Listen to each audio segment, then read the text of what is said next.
Law and order కాపాడాల్సిన police వ్యవస్థను రాజకీయ కక్షలకు వాడుకుంటున్నారంటూ మాజీ మంత్రి అంబటి రాంబాబు మండిపడ్డారు.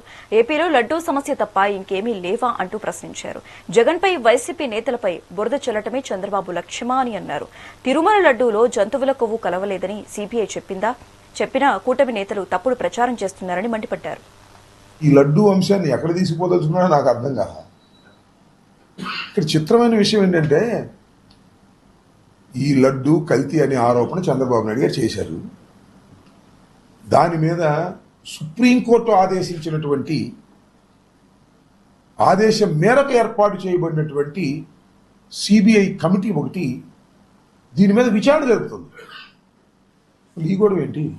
నా తగదు అదేగా. ఫ్లెక్సీ కట్టారు అక్కడ, కరుణాకర్ రెడ్డి గారి బొమ్మ వేసి, సుబ్బారెడ్డి గారి బొమ్మ వేసి, జగన్మోహన్ రెడ్డి గారి బొమ్మ వేసి అసభ్యకరంగా రాసేటటువంటి ఎందుకు ఇది? ఈ సమాజంలో న్యాయస్థానాలు ఉన్నాయి, ఇన్వెస్టిగేషన్ డిపార్ట్మెంట్స్ ఉన్నాయి. సుబ్బారెడ్డి గారు వెళ్ళి సుప్రీంకోర్టులో పిటిషన్ ఫైల్ చేస్తే సుప్రీంకోర్టు స్పందించి ఎంక్వైరీ చేయమని ఆదేశించింది.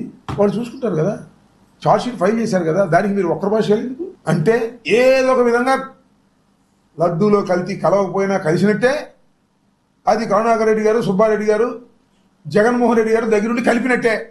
అసలు లడ్డూ సమస్య తప్ప ఇంకే సమస్య లేదా రాష్ట్రంలో? అప్పన్న సుబ్బన్న అని ఒక ఆయన, జగన్మోహన్ రెడ్డి గారు పంది కొవ్వు కలిపాడంటే ఇంకొక ఆయన.